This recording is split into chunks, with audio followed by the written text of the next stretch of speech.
Em nome do Pai, do Filho e do Espírito Santo. Amém. Ave Maria, cheia de graça, o Senhor é convosco.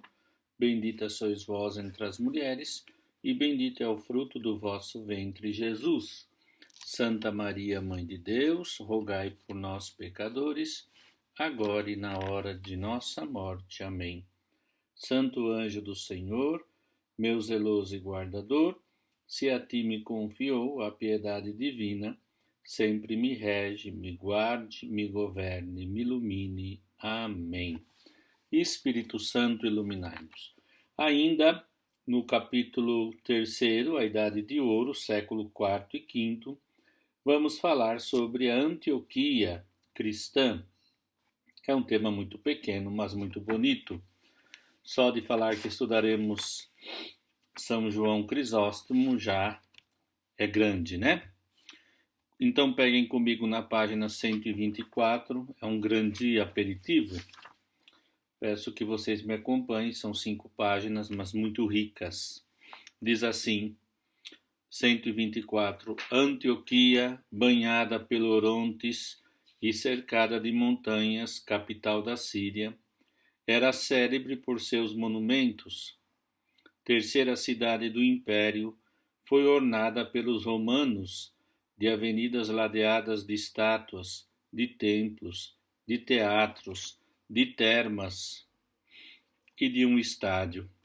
Foi nela que pela primeira vez os discípulos de Cristo foram chamados cristãos. As comunidades podiam enumerar os nomes prestigiosos de seus bispos: Inácio, Teófilo, Serapião. O historiador Eusébio nos fornece a lista deles.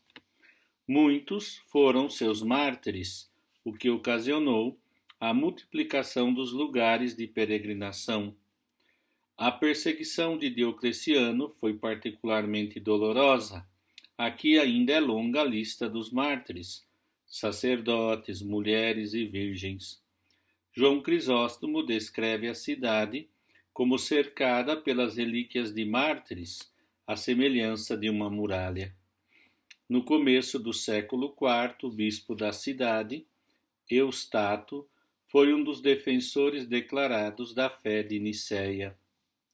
As origens judaico-cristãs da comunidade imprimiram sua marca na exegese e no ensino teológico da Igreja. Trata-se mais de um método que de uma escola. Os fundadores parecem ter sido os sacerdotes Doroteu e Luciano, ambos mártires. O primeiro a ensinar com brilho em Antioquia foi Diodoro de Tarso, exegeta de ofício, comentou todos os livros da Bíblia, mas de sua obra restam só fragmentos. Em Antioquia, foi ele visivelmente o guia espiritual, contemporâneo dos capadócios que acabamos de ver, respeitado pela qualidade de seu ensino e pela austeridade de sua vida. Ele teve como discípulo João Crisóstomo e Teodoro de Mopsuestia, que nós vamos estudar os dois nesse tema. Antioquia, diferentemente da Alexandria, se dedica em primeiro lugar ao sentido literal e histórico do texto, esclarecido por seu contexto, recorrendo à filologia e à semântica, que eu gosto muito. O sentido literal e histórico do texto, o sentido filológico e semântico. Ela admite, em certos casos, ao lado do sentido literal, o sentido típico, que repousa nas relações entre os dois testamentos, mostrando-se, porém, alérgica a respeito do alegorismo alexandrino.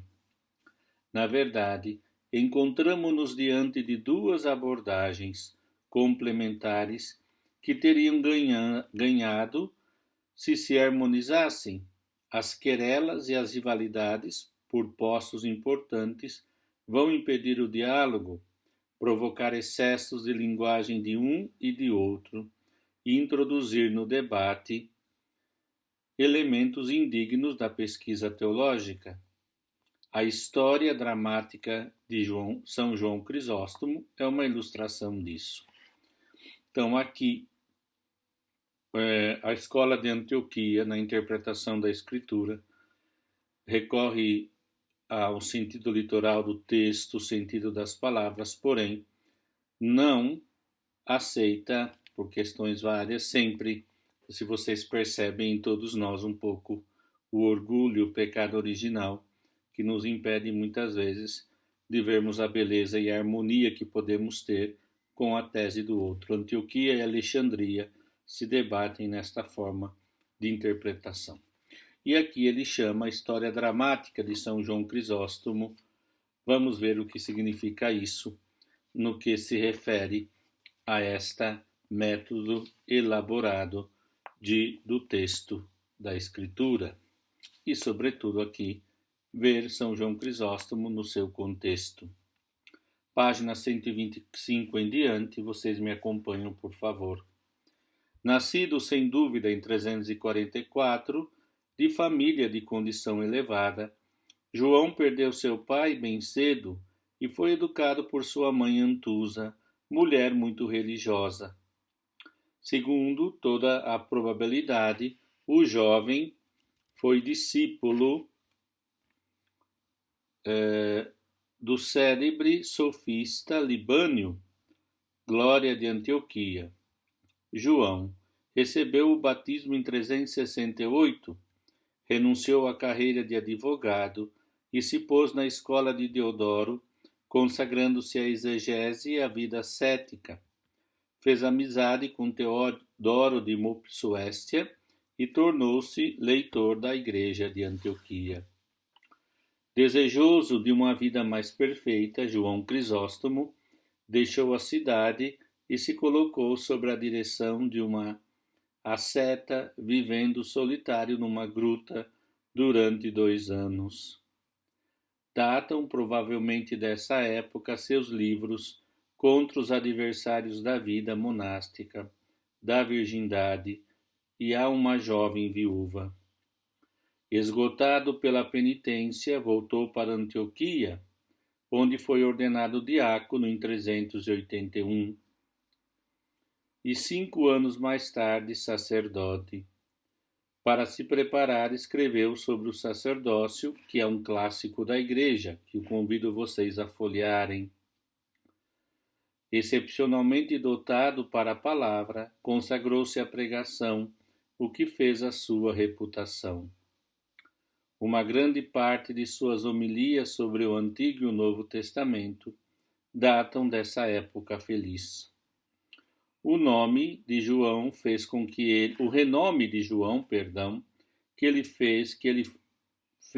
ele fosse chamado a Constantinopla para suceder ao senhorial patriarca Nectário. O novo bispo adotou uma orientação contrária de seu predecessor. Em lugar do luxo, escolheu o despojamento, reformou o clero, inculcou costumes cristãos a uma sociedade ainda paganizada e atacou o Fausto da corte, insulto à miséria do povo humilde. Irritada, a imperatriz Eudóxia jurou sua perda e a conseguiu facilmente graças à cumplicidade de Teófilo de Alexandria, feliz por poder intervir e fazer depor João pelo concílio de Chene, perto de Calcedônia, sobre acusações falaciosas. João foi enviado ao exílio pela primeira vez. Já estava em Bitínia, quando uma sublevação popular fez com que ele fosse chamado de volta. Mas a trégua foi de curta duração. 2 meses depois, verificaram-se novos incidentes. O bispo foi arrebatado em plena celebração pascal do ano de 404.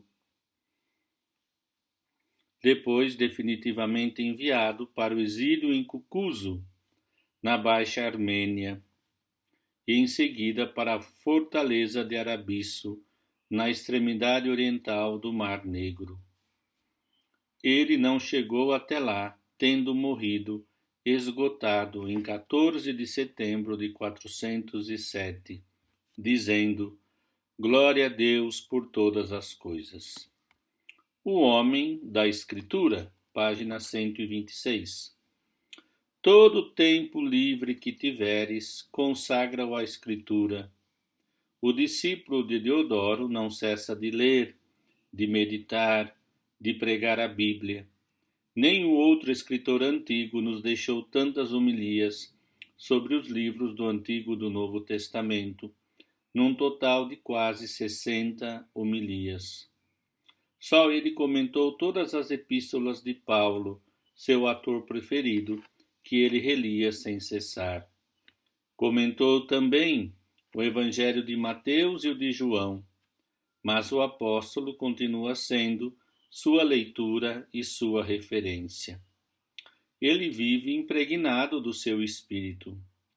Creio, afirmava Isidoro de Pelúcia, que se o divino Paulo quisesse comentar a si mesmo na língua ática, não faria de forma diferente da desse mestre venerável.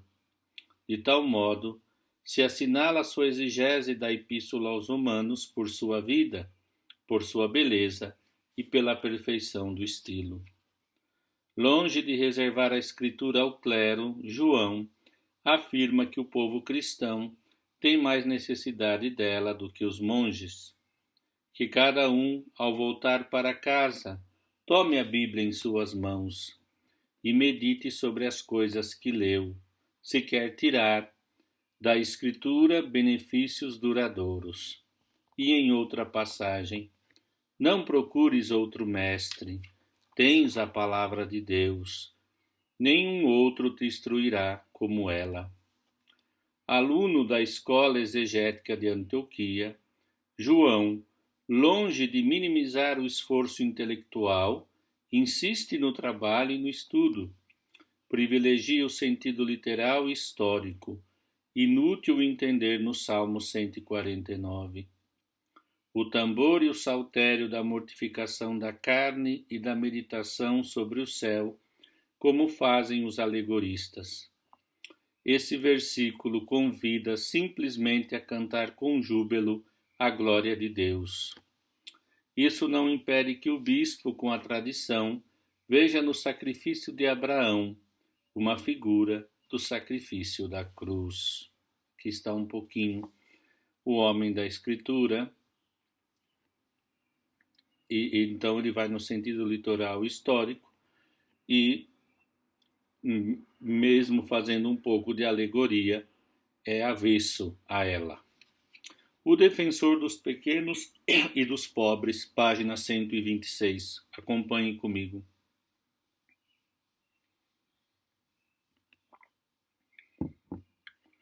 Como Basílio e Ambrósio, João Crisóstomo ataca os males sociais de seu tempo, os mesmos que graçavam em Milão, Cartago, Constantinopla e Cesareia.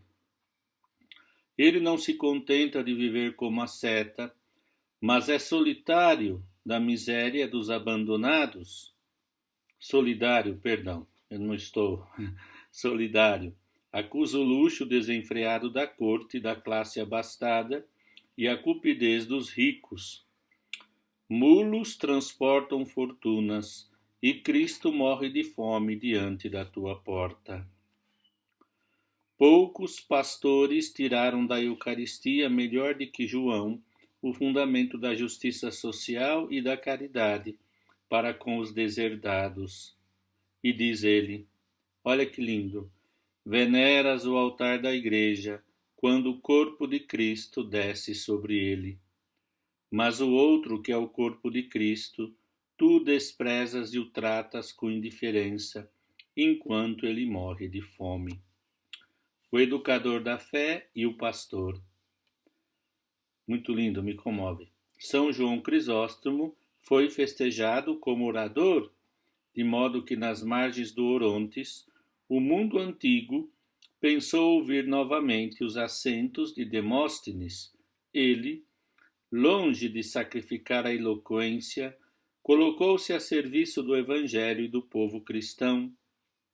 Durante toda a sua vida, ele foi educador da fé e moralista, no sentido nobre do termo, aplicando em culcar costumes cristãos e em reformar uma sociedade cujos comportamentos continuavam pagãos. Conhecendo os segredos do coração humano, João adapta sua palavra às diversas situações da vida. Diante dos educadores e dos pais, expõe a beleza de sua missão, a arte das artes, que consiste em formar um ser.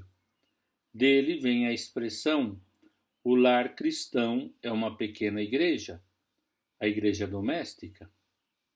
Aos monges e às monjas mostrou que a virgindade é um duplo combate, na qual não admite regra nem repouso. A sua obra é, pois, como um manual completo da vida cristã. Se João não tem o senso do governo à maneira de Basília, se não tem o espírito especulativo de Gregório de Nissa, parece ter sondado mais profundamente o coração humano. Os grandes oradores de Hélada são seus pares, mas ele tem o arrebatamento dos profetas. Por isso, da forma de pregar, ficou chamado como boca de ouro, Crisóstomo. E aqui me diz assim, a arte das artes, né? O lar cristão é uma pequena igreja formada dos altares da Eucaristia, continuação daquilo que vivemos na Eucaristia, o altar onde se come, o leito conjugal são altares onde o casal vive a dimensão eclesial da sua vida. Muito lindo, muito profundo. Agora, aqui temos um texto na página, antes de ir a Teodoro de Mopsuestia, João Crisóstomo, a Eucaristia. Queria que vocês lessem comigo na página 128. Muitos dizem hoje, diz João, como eu gostaria de ver o corpo do Senhor, seu rosto, suas vestes, seus calçados. Mas é ele mesmo que vedes, tocais e comeis. Desejar ver suas vestes, e ei do que se deixa não só ver, mas também tocar, comer e receber dentro de vós. Cristo é o nosso alimento. Quem dirá os grandes feitos do Senhor e fará ressoar todo o seu louvor? Qual pastor jamais alimentou suas ovelhas com seu próprio corpo? Mas que digo, um pastor? Até mães muitas vezes abandonam seus filhos desde o nascimento a nutrizes. Mas Jesus não pode aceitar isso. Ele nos alimenta com seu próprio sangue e nos incorpora a si de todos os modos. Considerai, meus irmãos, que Cristo nasceu de nossa própria substância. Mas dizeis vós, isso não diz respeito a todos os homens. Diz respeito, sim, a todos os homens, afirmo-vos eu. Se ele veio para tomar a nossa natureza, isso evidentemente concerne a todos os homens.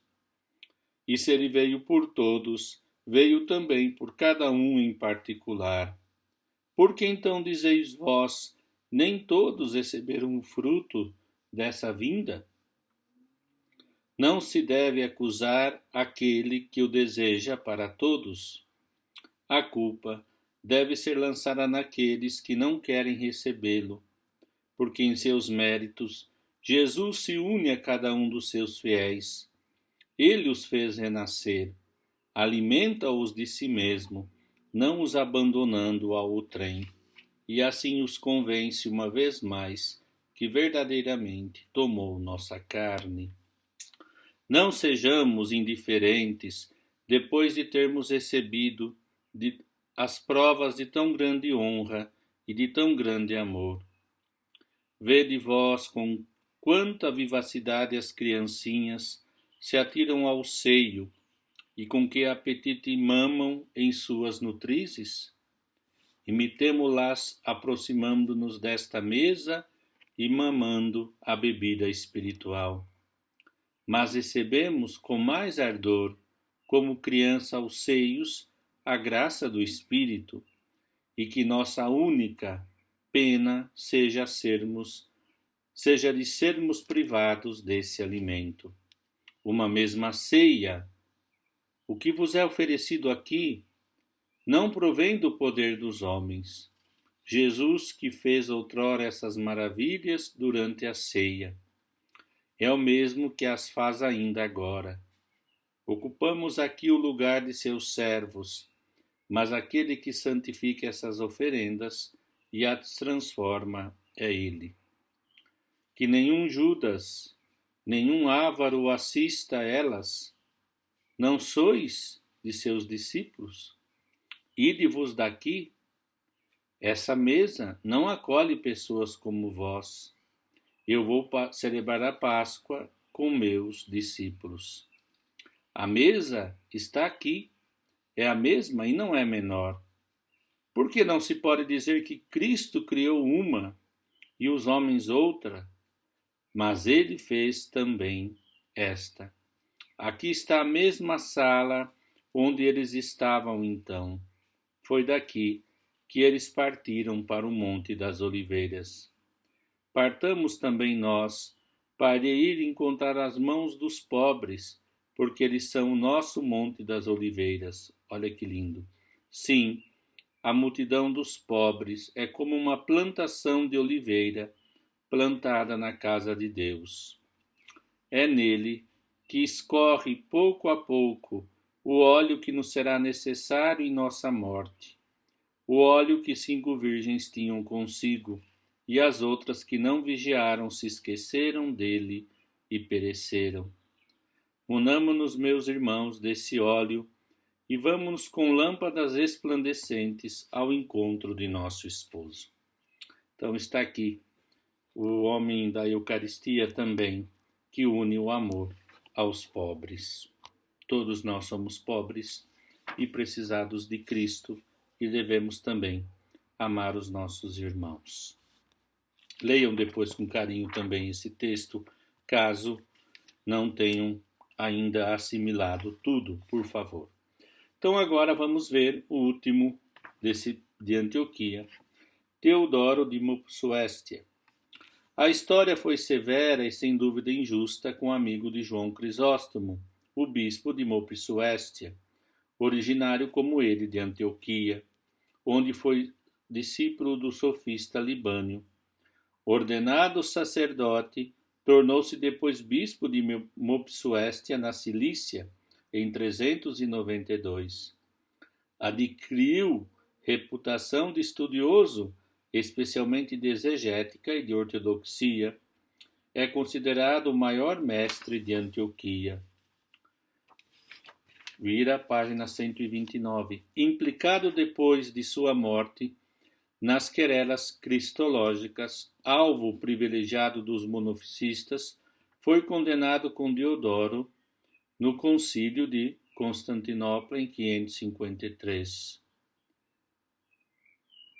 com base no florilégio de extratos hostis e falsificados. As suas obras desapareceram. Apenas uma tradução siríaca nos conserva as catequeses batismais. De sua obra exegética, restam apenas fragmentos, que ao menos nos permitem apreciar sua perfeita ortodoxia, quer dizer, reta doutrina, o rigor do seu método e o uso moderado da tipologia e da interpretação do Antigo Testamento, porque a escola de Antioquia não era muito dada a ela, como já temos visto. Então fica aqui um pouquinho desses autores, para que nós possamos desfrutar um pouquinho mais da sabedoria que Deus foi construindo com a participação do homem ao longo da história da Igreja, para a humanidade, para o nosso bem. Obrigado, paz e bem.